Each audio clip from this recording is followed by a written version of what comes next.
Hello, welcome back to the channel. Today, we're diving right into how to efficiently use tags for superior task management in Zoho Project. So let's dive in.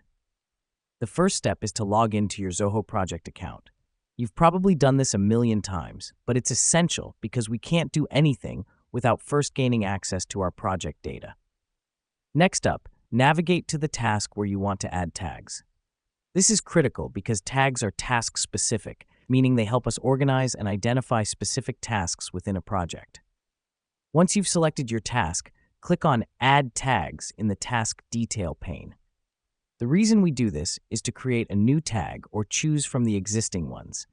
Tags, as you may know, can be anything from a simple word to a brief phrase that best describes the task.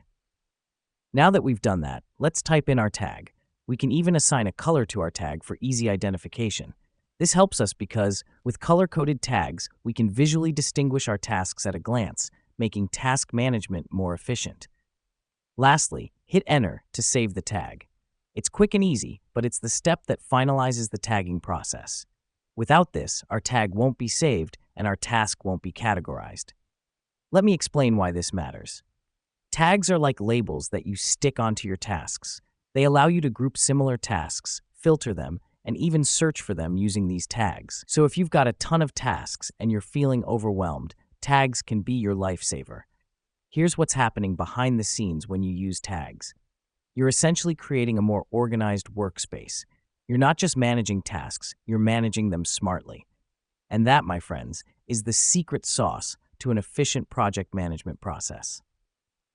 In conclusion, by following these simple steps, you can harness the power of tags to manage your tasks better in Zoho Project. Remember, it's not about working harder, it's about working smarter.